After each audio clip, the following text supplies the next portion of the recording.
Hello students, आज हम कक्षा 9वीं भूमिति का पाठ 2 का प्रयोग 2 देखने जा रहे हैं।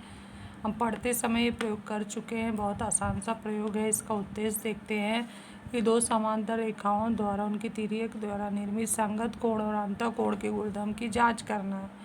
अपेक्षित पूरे ज्ञान क्या है कि समांतर रेखा, तिर्यक रेखा, संगत कोण, अंतःकोण की जानकारी है। सामग्री में हमें स्केच पेन लेना है। ड्राइंग पेपर भी ले यहाँ चिपका सकते हैं। प्लेन जगह दिया है, प्लेन सादे जगह पे बना भी सकते हैं और यहाँ ड्राइंग पेज बनाकर पेंसिल या स्केच पेन की सहायता से ऐसा ड्राइंग बनाना है। अब आगे देखते हैं कि इसको बनाने कैसा है ड्राइंग। तो यहाँ पर हम देखे हैं कि ये नमूना आकृति दिया है, उसी तरह से हमें यहाँ बनाना है। तो सबसे पहले आप लोगों को क्या करना है, अगर आप ड्राइंग पेज चिपकाना सकते हैं तो इसी साइज़ का एक सफ़ेद पेज यहाँ काट के चिपका दीजिए, अन्यथा यहीं पर बना सकते हैं। आपको स्केच पेन की सहायता से एक रेखा यहाँ खींच लेना है। उसके बाद इस रेखा का समांतर रेखा खींचना है। तो समांतर का मतलब होता है समान अंतर।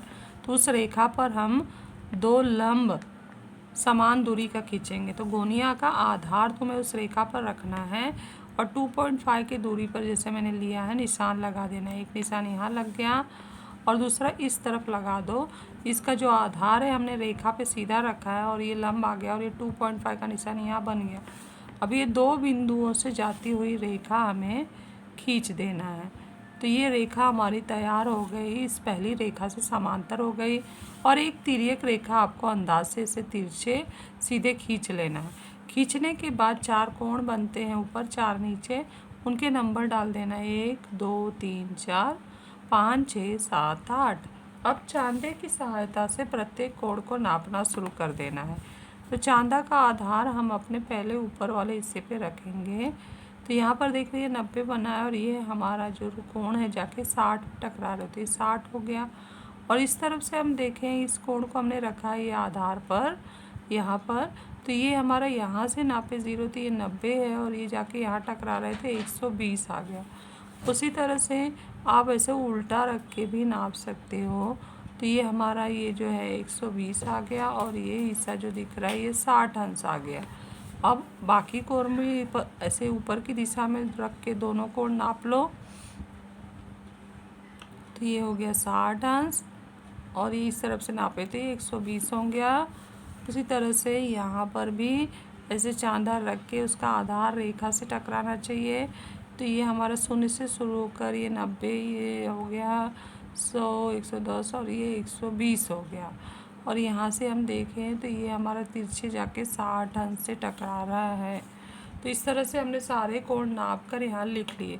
तो आप स्केच पेन की सहायता से ये बना के रख सकते हो। इसमें जैसा दिया है पेपर काट के वैसा हम नहीं करेंगे, हम ऐसे स्केच पेन की सहायता से सिंपल ड्राइंग बनाएंगे, ऐसा आप पहले कर चुके हैं। अब इसके बाद इसका जो निरीक्षण है, प्रेक्षण है, वो हम अगले पेज पर है वो देखते हैं। तो ये बना लिए हो गया। अभी अगले पेज पर चलते हैं। चूँकि पन्ना बार बार पलटना ना पड़े तो इसलिए वो जो पीछे आकृति हमने बनाई ना उसका पेन से मैंने, यहाँ तो हम लोग पेंसिल से बना सकते हो क्योंकि बार बार पन्ना पलटना होता है, वही आकृति यहाँ मैंने बना के रफ रख दिया है। तो यहाँ पे देख रहे 2 रेखा, एक तिर्यक रेखा काट रही है, 1 2 3 4 5 6 7 8 कोण बनाई है, 60 आया, ये 120 है, 120 है, 60 है, 120 120 60 60, इस तरह से सारे कोण नामांकित कर दिए।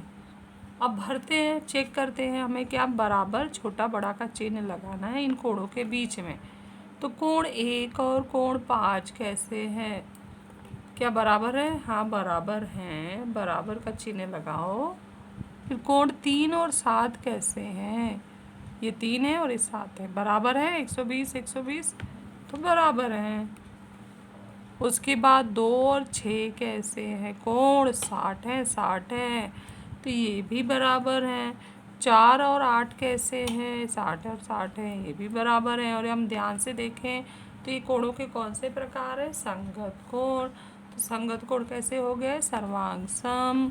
तो यहाँ पर ये दिए गए सारे संगत कोणों की जोड़ियाँ जो यहाँ लिखा भी है, उनकी तिर्यक रेखा द्वारा संगत कोणों की जोड़ियाँ, कौन सी जोड़ियाँ पूछा है, संगत कोणों की जोड़ियाँ। दो समांतर रेखा तिर्यक द्वारा प्रतिचित करने पर बनने वाले संगत की कोणों की जोड़ियां कैसी होती हैं? सर्वांगसम। सब बराबर आए हैं इसलिए लिखेंगे सर्वांगसम होती है। अभी और अन्य कोणों की जोड़ियां पूछा जा रहा है, तो कोण 1 और 2, 1 और 2 जो है जोड़ेंगे तो वो क्या आता है? यहाँ पे 120 से 60 है, जोड़ने पर कितना आ रहा है? 180 अंश आ रहा है। कारण लिखेंगे रेखीय युगल कोण, रेखीय युगल कोण, इसीलिए वो 180 आ रहे हैं। एक ही लाइन पर बने हुए कोण हैं। कोण 1 और कोण 3 बताना है कि क्या वो बराबर है या छोटा बड़ा है, तो बराबर है। हम देखो यहाँ पे 1 और 3 बराबर हैं। 2 और 6 चेक करो, 2 और 6 बराबर है, तो बराबर क्योंकि मान समान आ रहा है। 2 और 4 चेक करो, तो ये 2 और 6 बराबर क्यों आए? क्योंकि ये संगत कोण है। और 2 और 4 जो कोण है शीर्षाभिमुख कोण है, तो ये 60 है, ये भी 60 है, तो बराबर आ गया 2 और 4 भी। और उसके बाद हमें देखना है कि 1 और 5, एक 120 है, 5 120 है, तो क्या ये बराबर है? तो हाँ बराबर है।